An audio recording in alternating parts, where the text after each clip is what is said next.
Thank you. Are you having a good FinTech so far? There's probably some people in the room today that are saying, what on earth is she talking about? I just got my head around this word ESG, and now you're telling me it's dead.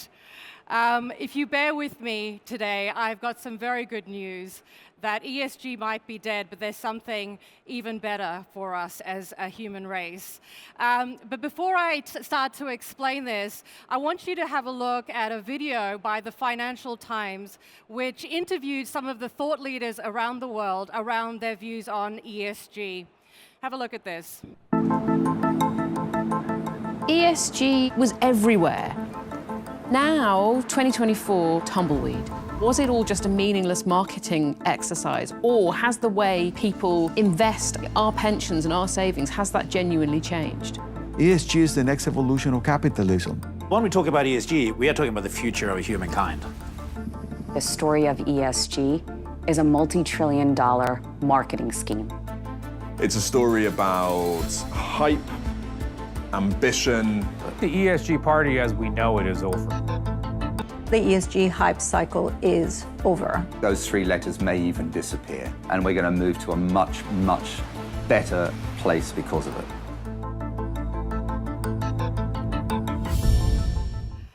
So that was, oh, there's some applause there. That was actually that last statement by Stuart Kirk. Was that ESG might disappear, but we will end up in a much, much better place as a result of it. Now, Stuart actually lost his job for making very controversial statements about ESG and sustainability. Luckily, no one can fire me as the founder. But I do agree with him on this statement, and let me explain and unpack this for you. So the best way that I can share how I know that ESG and the limitations of it and why it is dead was to just explain to you my personal journey in sustainability and actually creating Worldwide Generation and this platform. So I started my career in the oil industry. You did hear that right. But then took a year sabbatical just to go and find myself, find my purpose. That year sabbatical turned into 17 years of sabbatical. I ended up working with NGOs, governments, IGOs, ended up at the United Nations. I was asked to be part of a strategy panel to help figure out how the Sustainable Development Goals would be delivered by 2030 when they were ratified in 2015. So meeting one, we get introduced to these lofty goals, really the utopia of Earth as we know it, and 17 goals, 169 targets, and literally every nation, every city, hundreds of thousands of companies said, yes, we're going to do this, but the question was how. And so they said, listen, we're putting this strategy panel. We really need to understand what are the problem statements, how are we going to deliver this by 2030, because we can't kick the can down the road another 15 years like we did the Millennium Development Goals. So I turned to the economists and I said, hey, what do you think it's going to take capital-wise to deliver this? And they said, we think it's about 2.5 trillion of extra capital we're going to need per annum. And I said, listen, the only way that's going to happen is if the private sector play a role and the proper capital markets play a role. And the only way they play a role is if there's some sort of return on investment. My first question was, has anyone proven the economic argument of sustainability?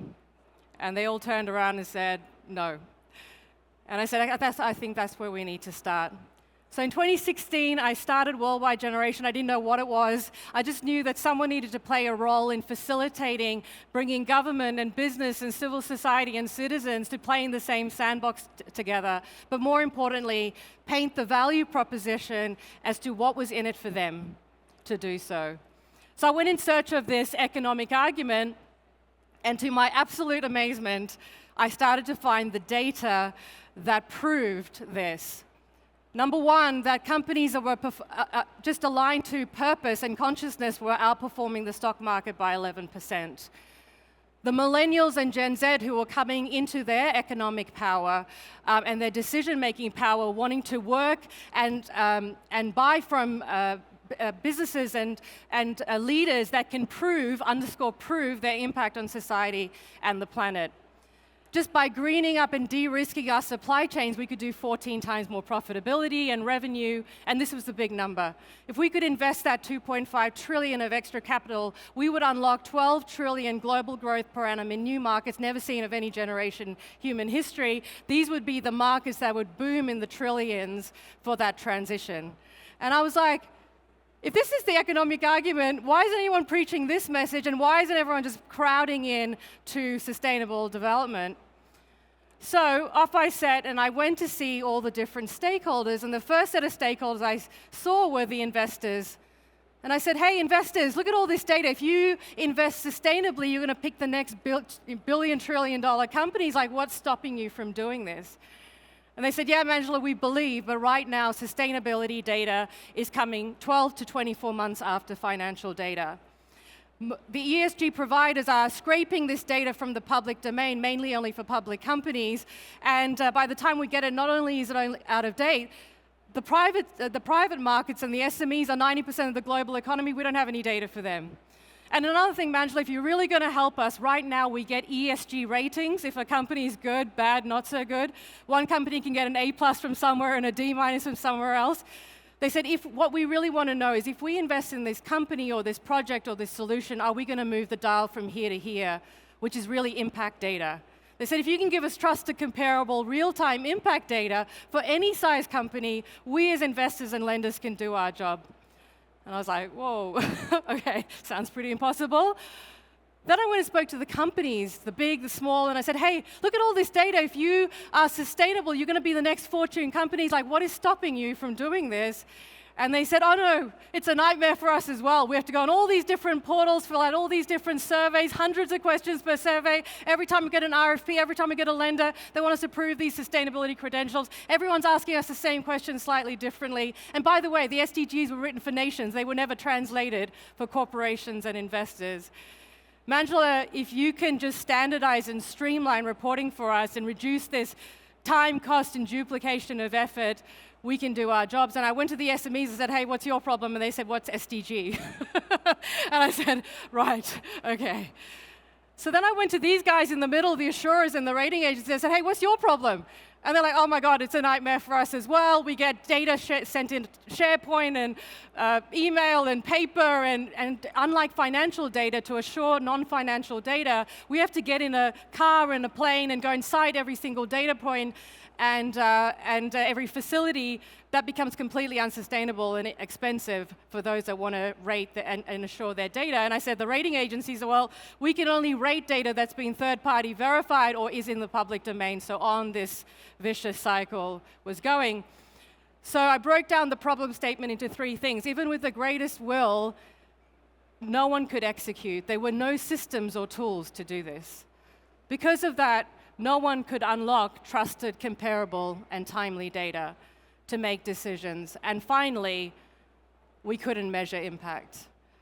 Financial accounting had hundreds of years to standardize. We don't have hundreds of years to standardize sustainability reporting. So then I started to go and speak to all the other stakeholders, and I started to hear all these different definitions of what sustainability meant. Some were saying CSR, some were saying ESG, some were saying it's just carbon emissions, some were saying it's just environment. And I said, okay, if we can't even agree on the definition of what sustainability is, how on earth are we going to achieve it? So I went further. My research took me way back, and I started doing hundreds of Google searches. What is the definition of sustainability? And to my real dismay, hundreds of definitions came up. And the one that resonated with me the most was actually the truest form of the definition of sustainability, which is the ability to maintain or support a system or process continuously over time. And I said, yeah, that's good, that resonates with me. And then, but the more I thought about it, I was like, actually, you know what, there's still something missing in this definition, because we don't really want to maintain a bad system or a system that's dying and not flourishing. And I said, there's something still here. And actually, I started to look at this word sustainability and actually started to see the prefix sust, which is similar to sustenance. And I said, actually, it's true. For something to move and to maintain, it needs energy, it needs life, it needs to be ministered to. And I said, actually, you know what, I'm going to redefine this definition slightly. And actually, I said, it's to first bring health and well-being into a system or a process, and then it's our ability to sustain it. So I took this back to my strategy panel and I said, hey, I think this is the definition of sustainability. We all agreed, thank God, that yes, this is what we need to do. Then I said, well, how was sustainability governed back in the day? Like, you know, what was that primordial governance structure look like? And these three things came over and over and over again. It was these three letters, S, E, E, C. And you've probably seen this, but probably not in this way. C stands for the social, the economic, and the environmental. An interconnected Venn diagram that works together. Sometimes governed by the three Ps, people, profit, and planet, but more robustly through what I call the three ecos. Ecos means home in Greek. Ecology, economy, and ecosystem. Ecology means to learn about our home. Economy means to govern and distribute our home, and ecosystem means to manage our home. And actually, this is the Venn diagram that connects, and it all rolls up into one thing, which is purpose, the why. Why are we doing this? We're doing this to bring health and well-being into processes and systems so that they continue to flourish, and we continue to flourish the next generation. This was, again, a cornerstone piece that went into the massive jigsaw puzzle. We agreed that this was the next dimension. And then I looked at the SDGs and I said, wow, they've been cleverly written as a C dimension as well, the social goals, the economic goals, and the environmental goals. And they all roll up into one purpose, which is SDG 17, partnership for the goals. All of us coming together, every sector bringing our contributions to come and deliver this so that the next generation prospers, to bring health and well-being into these systems, and they were all underpinned by governance. So this is where I started to see the first limitation of ESG. ESG separated still, unfortunately, the financial from the social and the economic, environmental. Also, the governance was separated out instead of being underpinned under each of those dimensions. And so I said, okay, if that's going back to my problem statement, we need to execute, we need to unlock trusted, comparable, timely data, we need to measure impact. And I said, well, how would we measure impact? Impact is measured through what we call the theory of change. Input, output, outcome, and impact. And so I started to look at all of the reports out there, the ESG reports, that I scoured all of them, and I went, do you know what? Most organizations to date, through no fault of their own, were really just measuring their inputs. How much capital they were spending, what were there, some CSR initiatives that they were doing, their policies that they were creating. If some companies were a bit more evolved, they were measuring their outputs. Particularly in Europe, they started on this journey much earlier, and they started to fill out the GRI questionnaire, or these different questionnaires. But that was really only measuring our outputs. It was asking us yes, no, how much, where, when, how. None of this was telling us if what we're doing is actually working, which is the outcomes and the impact we need to see. And I went back to the SDGs, and again, I was like, oh my God, they were written as a theory of change. The 169 targets is actually the outcomes we want to see. And I said, what if we could map all of these ESG alphabet soup of these metrics and actually start to say, if what we're doing, is it actually leading and contributing to these outcomes? And then somehow, if we can aggregate that contribution to the goal level, that's the impact we want to see. No poverty, no inequality, no climate change by 2030. And the beauty of this is that because the SDGs are all interconnected, we would start to see how by investing in one goal, it would start to impact all of those different C goals. And I realized this is C. Integrated data, integrated understanding, integrated decision-making. This is where the regulation is now traveling as well. And at this point, I knew, again, this was the limitation of ESG. It can't take us to where we need to go as a human race, and we are running out of time. If we are just measuring inputs and outputs, we are wasting our time. If we are separating financial from non-financial, we are also wasting our time, and we're adding more risk because we can't see the holistic lens. So, I got my problem statement, I figured out a few things, but now I really had to work out how we were going to do this. I grabbed an A4 piece of paper and I started to draw many, many diagrams. This is a schematic from 2016, and I said, hey, maybe Worldwide Generation, we can be this facilitator. Somehow, I couldn't think of what is going to solve this mess, some sort of technology platform that gives us like a digital taxonomy that harmonizes all those different standards and frameworks, and somehow we needed to use some sort of technology to be able to collect and process and disseminate all this data and reduce the time, the cost, and the burden for these organizations. Someone told me about blockchain technology, and I was like, yeah, that's about data and sovereignty and transparency and immutability. I was like, that's our trust layer. And I put that underneath and said, okay, we need to be able to collect data from any size company with trust and evidence and provenance, measure their social, economic, environmental impact, and enable them to share it with all their stakeholders in real time from one interoperable platform. And so I took it back to my panel, and I said, here's what we need to do.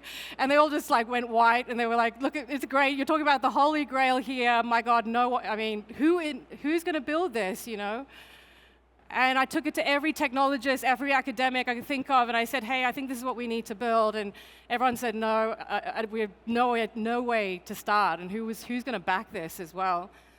Anyway, one fine day I saw the UK government, and they said, Manjula, why don't you build it? Now it's my turn to laugh. I was like, no, I have no technology background. There's no way.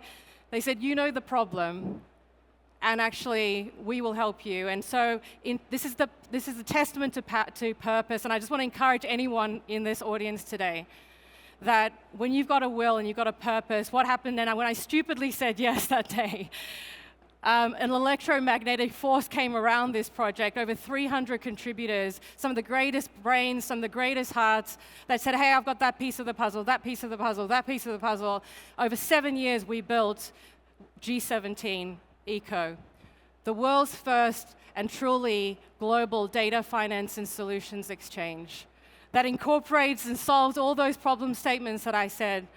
And essentially, we have these 7 M's of transformation. We have all of these we have a learning education platform that starts with really ministering of understanding what sustainability is and how to get there. We use breakthrough 4IR technologies, databot, blockchain, AI, to really reduce the burden of disclosure. We then have a center of excellence that we've partnered with the greatest technology systems integrators in the world to streamline and automate data collection and analytics. And finally, this was the big one, we are now crowding in the banks, the solution providers to matchmake them. It needs to be better and more rewarding to be sustainable, not more expensive, which it is right now. So if you can prove your sustainability credentials on this platform, we will matchmake you to those solutions, to the financing, to the insurance that is cheaper, faster, better to scale this. But I'm going to come to land now. We can all build the best technology platforms in the world, and there are amazing, amazing platforms out there. We can unlock trillions of capital to do this, but that might even bring health and well-being into processes and systems. But our ability to sustain it comes from here, this eco. This has to change first. Our belief systems, our decision-making, our biases, our consumption choices. The transformation has to come from within first. And I want to share this quote with you from Marianne Williamson that says, personal transformation can and does have global effects. As we go, so goes the world. For the world is us. The revolution that will save the world is ultimately a personal one. Do you know it only takes 4% to make a change in any process or system? 4%. 4% of 8 billion people is about 320 million, I think. That's not a lot of people. If each of us in this room today were to go and do the work to really go into the true sustainability and to solve this eco, and go with purpose to bring health and well-being in any sphere of influence that you're in, the knock-on effect of that, what we can do to the social system, the economic system, then Mother Nature is very powerful. She will heal herself. And this is my final quote, that if we heal ourselves, we heal the planet.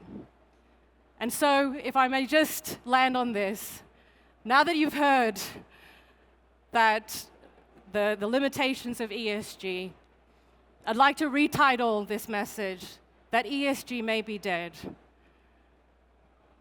but it has resurrected at sea, the primordial trinity that always has, always will, and always will be the holistic sustainable development pillars. If I've piqued your interest on this platform, I'm going to be presenting a live showcase at the UK Pavilion at 3:15. You can scan this QR code. We'd love to hear from you. We'd love to partner with you. We'd love to know what you're doing and bring this community together to save and deliver actually Vision 2030 as well in this kingdom. Thank you so much.